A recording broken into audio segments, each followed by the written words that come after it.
Man, this game is so fun. I hope it gets a sequel soon. Fantasy Life I, the girl who steals time. Fantasy Life on the 3DS was basically the "have you ever had a dream kid" meme in a game for me. You could do almost anything your heart desired in the form of lives or professions, be it hunting monsters, mining for minerals, cooking and crafting. Actually, as I'm saying this, I'm also realizing I'm basically describing Minecraft. But consider the aesthetic. Long story short, I loved this game as a kid, and needless to say, I was super stoked when they announced the true sequel was finally coming out on the Switch in 2023, which then got delayed to 2024, and then again to 2025. But now that it's finally out, how does Fantasy Life I, the girl who steals time, hold up to the original? In this video, I'll be going over my own experience with the original and the synopses, writing, quality of life, world building, and overall gameplay across both games. Think of it as a compare and contrast. This is of course all my opinion, so you don't have to agree with me, and I would love to hear some more discussion in the comments. Maybe you can change my mind on some of this, for better or worse. I'll also put in timestamps for each of these sections, so if you're wanting to skip over anything due to spoilers or don't care about something specific, you can skip through. We all have busy lives.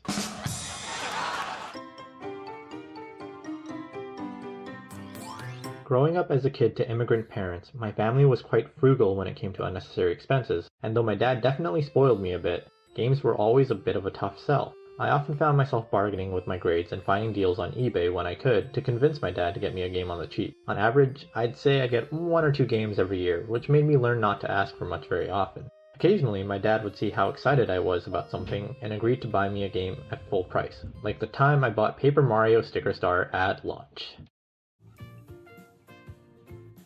Yep. I loved the music in the E3 2011 trailer so much as a kid that alone pretty much sold me. Now, this was also the case for Fantasy Life, which we chose to buy digitally. As a kid, I was heavily swayed by music and graphics more so than gameplay. I didn't really play shooters, not only because I sucked at them, but also because most of them didn't really appeal to me stylistically. The only ones that probably would've are BioShock Infinite, Splatoon, and Sunset Overdrive. Kid me really said, "Ooh, pretty colors." I discovered Fantasy Life by watching a BitBlock video on the first half hour of the 3DS game, and was pretty much sold when I saw the avatar creator and just how cute and lively the game was. On its own, that was enough to convince me to get the game. Again, I was pretty young. Once I actually started playing the game though, I was hooked. This game took up pretty much my entire summer in 2015, and probably a little bit before that too. I clocked over 220 hours on my first save file for this game, and probably at least 150 of those before I even got the Origin Island DLC. I loved it so much, I started another file that clocked another 50 hours. This was my most played game on the 3DS, and probably my favorite game of all time. I rarely ever buy a game at full price, but I pre-ordered Fantasy Life I, the girl who steals time. So how does the new one compare to the original? Without getting into too much detail, Fantasy Life I's story is based around the concept of time travel, where the world is reset every 1,000 years, and the player's job is to save the world. You meet your companions throughout the game, the main ones being Edward, a professor of archaeology, and his pet bird/apprentice, Trip. Close enough. Welcome back, Professor Layton and Luke. Let's go! Unlike the original game, there is a more traditional antagonist here in Xerxes, and if you choose to, you can discover more about his backstory as you go through the game. Chances are you will, as it'll make the main story easier to complete, but as far as I can tell, a lot of it is completely optional. It occasionally touches on some darker themes, and Xerxes' backstory is fairly fleshed out. The original Fantasy Life story, on the other hand, also consisted of a general plot based around saving the world, with the player being greeted at the start by these destructive doomstones that have begun falling from the sky. Lunares, the moon, has been painted with a red X on its surface as a warning, and it is up to the player to collect the wishes of everyone in Reveria, bring them to Lunares, and save the world from falling into eternal darkness. I've seen conflicting opinions on this. There are people who have felt that the tonal shift in Fantasy Life I is a bit darker than the game really needs to be. I don't completely disagree with this, which I will get to when I talk more about the game's writing, but generally I'm a fan of more fleshed out stories in video games. Of course I like visual novels and read novels regularly as well, but I don't think it's a bad thing for a game to have a bit of story. That being said, I do think Fantasy Life is a game where the story really isn't a primary focus. It's like a mainline Mario game in that sense. Most people aren't playing Mario for the story more so than the fun gameplay. but it absolutely elevates the game when it does have a decent story. Take for example Super Mario Galaxy, or Super Paper Mario, which has one of my favorite stories in a video game, period. When it comes to Fantasy Life, I don't think the story is a focal point for either of those games unless the player wants it to be, in the sense that they go through the story as quickly as possible if they so wish.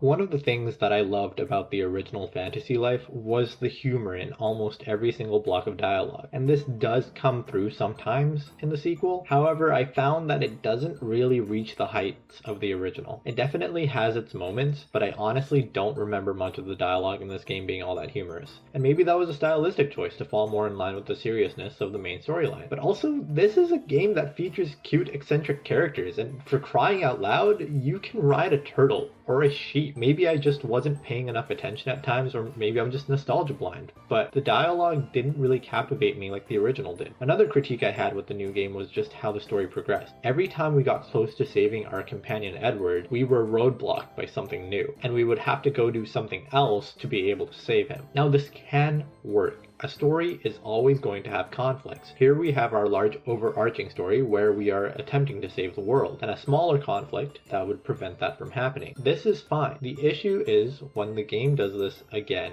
and again and again. I don't think I would take much issue with this if the characterization was a bit better, which I will talk about later, but the story starts to feel like a bit of a fetch quest when this happens. I understand that the producer of the game changed from Keiji Inafune to Akihiro Hino as part of the development process, so maybe that's part of it. Maybe they just didn't have more time to dedicate to the writing. That said, this isn't new for Level 5 either. This is pretty much how the plot of Professor Layton and the Azran Legacy felt until the last third or so of the game, and I love the Professor Layton game. The problem in Azran Legacy is that there were 5 mini-goals to reach before you could really progress, but the characters and environments were interesting enough for me to overlook the fetch questiness of it all. I'm going to come back to this point about characters when I discuss world building.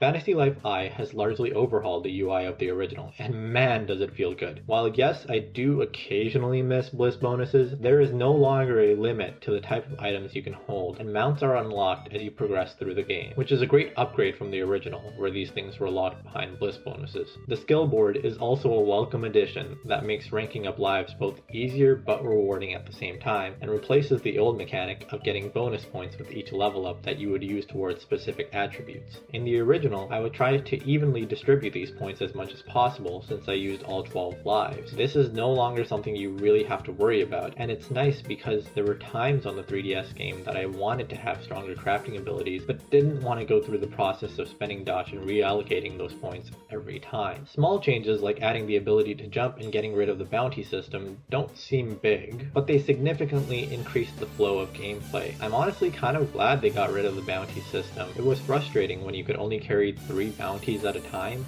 You had to get rid of the ones that you didn't want in case there were more bosses that you fought on your way to that bounty clerk. Another significant addition is the life menu itself. Though the original Fantasy Life had one, you had to travel to the guild office to change your life every time. As a kid, I didn't really mind this, but being able to change your life on the fly, in the case of combat lives in particular, or automatically switching to a life while in the field is such a huge time saver and makes things so much easier. There were times when I went into a dungeon in the original and I wished I was a paladin in the moment due to a strong boss, but I needed to be a miner to get the rare ore behind said boss. Fast travel in this game has never been easier, though I do wish I could travel to very specific areas sometimes. This game's fast travel points are still infinitely better than the originals. In Fantasy Life for the 3DS, you weren't able to fast travel to any new location unless you bought a home in said location. This meant that if you wanted to get to Al Magic, Port Puerto, or the Elderwood from Castel, tough luck, you better bring your horse and travel about 10 screens till you get there. The weird pad is this game's menu, and it's very easy to navigate, though there are a few nodes here that you'll likely use that aren't already mapped to another button. Though I wish there were more button mapping and camera settings, Level 5 has been listening quite closely to the players, and I expect that these will come in future updates. As of making this video, they are already working on implementing new camera settings. From the very beginning, the avatar creation screen has been improved in Fantasy Life I compared to the original. I appreciated the gender options being gentlemanly, maidenly, and mysterious, which I just found hilarious. but also surprisingly progressive. Though it's small, it does mean something for the non-binary folks I've spoken to about it. I would have appreciated some more skin tone options since none of them really match mine, but it's also not something I care enough to fuss too much about in a video game. Let's talk about characters. I loved seeing all of the plushlings through the beginning sequence and some of the characters that work on your island with you, but the more I played through the game, the more I realized that the game kind of lacks the charm and, well, life of the original Fantasy Life. Don't get me wrong, a lot of it is gorgeous and there's tons to explore and find, but to be honest, I never felt a real reason to come back to most of the main islands in the game outside of purchasing and harvesting materials or completing quests. Eternia Village and the capital were fun to explore, but just lacked the liveliness of Castel, Port Puerto, and Al Magic. In the original, there was a reason to do tutorial quests for every life, and every time you ranked up, there was some new dialogue added for that life's story. You got to know the characters and their personalities.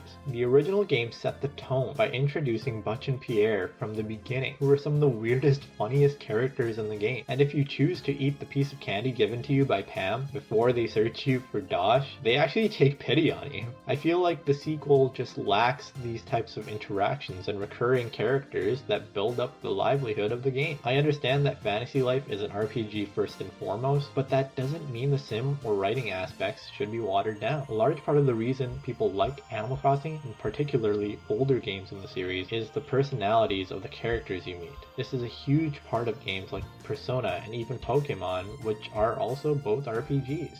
At times, the areas felt a bit bland and generic. Again, they're super pretty, but I wanted more of a reason to explore. A lot of these areas just aren't super memorable. If you asked me if I could tell which of these 3 caves were which, I almost definitely couldn't tell you. Compare this to the dungeons of the original game. The only ones that felt like traditional dungeons were the trials in the Origin Island DLC and maybe the ancient ruins. But they still stood out because they were different from every other area in the game. By the end of my time playing the 3DS game, I knew how to get around every single area without looking at the map. The main islands in Fantasy Life I, outside of Eternia, felt a bit small without much to offer. There were some parts I really liked, like Faraway Island and especially Lullab Forest. When I saw Tropical Isles, I literally said out loud, "Welcome back Tortuga Archipelago." As I explored the area more though, Tropical Isles felt a bit like a watered down Tortuga Archipelago. Swolian Island isn't really much more than monster challenges and the Cave of Trials, which again, outside of some enemies that spawn there, really isn't all that memorable. Everywhere in the 3DS game felt fresh and new with every new area you unlocked, and I didn't feel that through most of the main game here. It felt a bit disjointed, which is kind of the same issue I had with Mario and Luigi Brothership. I really liked the game, but all the different islands made it feel smaller and less connected, though I suppose in the context of that game, that very well could be seen as intentional. Thankfully, this aspect of Fantasy Life I is still saved a bit with the inclusion of Gynormosia, the open world map that is purely exploration driven. Almost every region in Gynormosia is slightly different than the next, and it helps to keep it fresh and fun to explore. I do have some gripes with the progression system here, but I'll save that for the gameplay section of this video. What you need to know is that Gynormosia is largely a huge positive for this game. It's not Breath of the Wild big,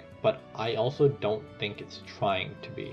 The animated cutscenes that were present in the original game are nowhere to be found here. Though it's small, I think this also would have helped in giving some life and vibrancy to the world and characters. Then there comes your own island, which has been a really enjoyable part of the experience. I've reached almost 100 hours in the game, and I've only just really started designing my own island, but it's been a fun, relaxing way to spend my time playing the game. It's really been perfect for taking breaks from treasure groves, Gynormosia, experience farming, etc. This is without a doubt the part that is most inspired by Animal Crossing, but I'd say it's definitely a lot more player friendly when it comes to building than Animal Crossing is. Though it does take time to build things and design your island, you don't have to spend literal days, weeks, or even months doing it. It's nice that you can add a little piece of your own creativity to the game in this way. Finally, music as part of world building is so important to the gameplay experience. The other day I played Mario Kart World with one of my best friends on a Switch 2, and there were several moments where we thought they absolutely cooked with the music. Music and sound design can make or break a player's experience. When it comes to the Fantasy Life games, and I know I'm gonna get flack for this because I realize who the original composer is, I've never really thought the music was super amazing just from an I would listen to this as a soundtrack basis. This does not detract from the fact Nobuo Uematsu is still one of my favorite game composers, and despite me saying that, it doesn't mean the tracks aren't memorable. In fact, I found myself pleasantly surprised whenever I did hear the themes of Castel or Port Puerto, and especially the live versions of the Tortuga Archipelago Archipelago and Ancient Ruins themes in Janamoja. I did at times find myself wishing there was more new soundtrack for certain areas, particularly in the treasure groves where music from the 3DS game was reused. Haruno Ito is a fantastic composer. The music of The Depths, Eternia Village, the final boss, and Nighttime are all memorable and gorgeous tracks from the game, and I would have loved to hear more of her music and her style here because it works really well. I don't mind hearing the old stuff either, but I also associate the old music with the old places. Now this can work in some cases, like with the guild office or a Pokemon Center where they essentially haven't changed the theme for 30 years. I was so excited to hear the same Avatar creator theme when I started the game, but I feel like at times using the old soundtrack for new areas sometimes does those new areas a bit of a disservice. Or maybe I'm just blinded by nostalgia and I can only think of those soundtracks for those specific places in the old game. I don't know. In addition, in Fantasy Life for the 3DS, not every battle would have a battle theme. Small mini bosses like Caratellas would have a theme, bosses like Nap Dragons had their own themes, and the bosses that were rare or super difficult got their own theme. In Fantasy Life I, all three themes return, but since all battles have music now, more powerful bosses all share the same theme, and it feels a little bit less significant than it used to. Janamoja features its own battle theme as well though, which is nice because it freshens things up a bit. Something about The Girl Who Steals Time compared to the original is that the music generally doesn't ever feel overused. In Fantasy Life on the 3DS, there were specific themes called job themes that I felt played far too often during crafting and quests, and I got tired of hearing them real quick. Though I wish there was maybe one more battle theme, I don't think Fantasy Life I suffers from the overplaying of any music in particular. That all said, I still think the world building in Fantasy Life I isn't quite as strong as the original. This is really the meat and potatoes of Fantasy Life. What makes Fantasy Life so good is its gameplay, and Fantasy Life I suffers no shortage of content. Though there are some changes in the gameplay of some lives compared to the original, the game largely plays the same, so seasoned players can jump in right where they left off, and new players can jump in without any qualms about the difficulty. Yes, the gathering and battle mechanics have been streamlined a bit. There is no more timing system in either. For those who don't know what I'm talking about, in the original Fantasy Life, you had to time your button presses when gathering or in combat for bonus damage. I especially loved playing as a mercenary for this reason, as there was a combo attack that would form a tornado that would deal bonus damage in the original. In Fantasy Life I, you can basically just spam the A button. While I do miss timing attacks, I think this change makes the game more accessible for new players, where there are bound to be a lot of since the game is now cross-platform. The game is also nicer when it comes to drops and finding loot. For example, fishing gets you 2 to 3 fish almost every time now. The buddy system is a godsend, particularly when it comes to crafting lives. In the original Fantasy Life, party members would really only be useful in combat. In the sequel, buddies are useful across all lives, but it's important to equip them with better gear and build relationships with them so they can better support you. The best way to do this is actually going out and adventuring with them, or giving them gifts when they're on your island. The former is a bit harder to do with crafting buddies because they aren't all that useful on the field. However, it's better that you do. Though crafting buddies do build affinity while crafting, it takes much longer. I used Kikyo, an artist buddy, exclusively for crafting for a while, and I think it took until she was at least level 55 before she learned any special skills, because they are tied to affinity, not level. That said, it doesn't mean crafting buddies are completely useless until they have their special skills. You can have up to 2 buddies join you in crafting, with each party member boosting your stat for that life. This means you're able to create higher level items, particularly those items you might need for a life quest, without having to grind experience points to be able to do so. This is a huge upgrade from the original, where without the right tools or being a high enough level, it was near impossible to craft some things. The minigames themselves are pretty straightforward, though I do wish the button mashing was a little less challenging at times, especially when it asks you to do so multiple times in a row. I grew up on Mario Party DS, and I would consider myself a fairly decent button masher, but it tends to be a bit arduous in this game. As someone who deals with tendinitis in my wrist from years of playing an instrument, this in particular gets to me. Aside from that though, crafting is pretty straightforward. All that being said, not all lives are created equal. Depending on how you play the game, you might have one combat life that is well and beyond over-leveled, while the other 3 are still at fledgling rank, or have all of them ranked pretty high, but leveled somewhat lower than you might like. When it comes to gathering lives, I found mining and woodcutting pretty easy to level and rank up in general, general. Almost everything you need for those lives are found along the way as you play through the main story. I'd argue fishing would be too, but I found myself stopping to fish a lot less frequently. But maybe it is if you fish more frequently. Farming, the new gathering life, is pretty easy to rank up, but depends a lot on RNG. I would probably be at the highest rank by now, but I've been waiting for a specific boss vegetable to spawn at least twice, so that I can complete the last life quest I'm missing for it. Generally though, farming is fairly straightforward as long as you remember to plant your seeds and then come back to your island after adventuring for a bit. It's the only life that works in real time, which feels a little bit strange, but also it's not a super difficult life, so whatever, I guess. For crafting, I found blacksmithing and carpentry the easiest to level as I went through the game, as both are important to crafting tools, weapons, and armor that benefit you in all of the other lives. Tailoring and alchemy tended to fall to the wayside, and if it weren't for easy-ish methods to XP farm those two lives, I'd probably say they're amongst the most difficult. In the end, cooking and artistry ended up being the most difficult crafting lives for me. In Fantasy Life for the 3DS, I chose cooking as my first life. By the end of my first playthrough of the game, it ended up being the last life I got to Legend and Creator ranks with. I'm starting to suspect that might be the same case with this game. You see, with cooking, not only do you have to go out and harvest the materials you need for higher level crafts, some of which tend to be pretty rare drops, you also have to be at a high enough cooking level to be able to create good or top quality dishes, and cooking dishes seems to give comparatively less experience than the other crafting lives. In the end, the cooking life often feels a bit more grindy to me than all the others. Artistry honestly isn't all that difficult once you get into it, but it's one of the harder ones to start. You don't start artistry until about midway through the main story, when you've probably ranked up a couple of your lives already. I played most of the tutorial quests until I realized they were pretty much all the same, but I did do the tutorial quest for the artist life because it was in a different location than the rest. What I didn't expect was being unable to complete the tutorial quest until I made myself a better quality brush. I attempted the final craft for the tutorial quest twice, and was stuck on 99% completion both times, despite getting nothing but excellence. An incomplete craft, of course, means I didn't get any experience for it either. This seems like it might just be a small oversight on the part of the devs, and it's not like you can't fix it yourself by just getting a better quality brush to use than the one they give you. But also, you shouldn't have to do that for the tutorial quest?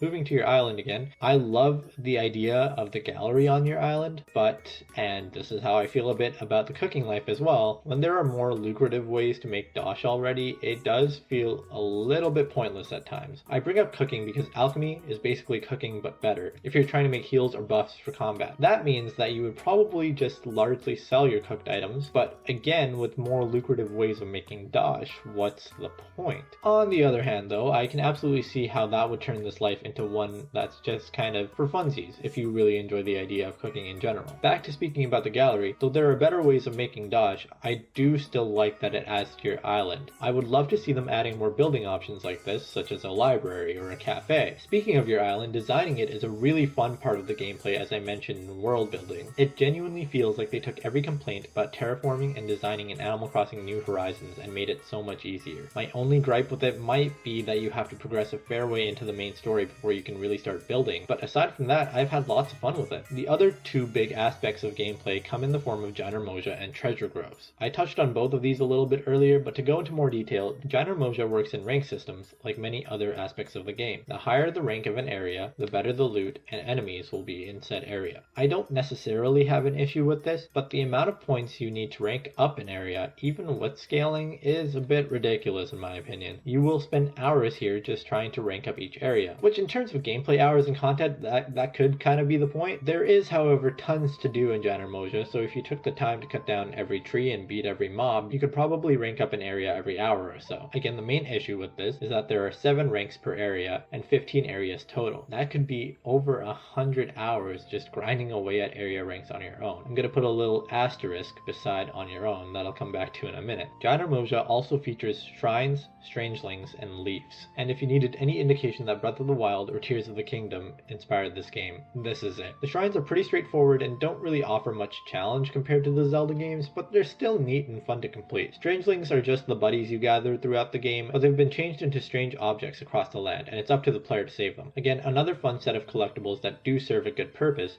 since they help you in all of your lives. Leaves in Gynermosia are essentially Koroks. Not much else to say there, just have fun finding them and get a reward at the end.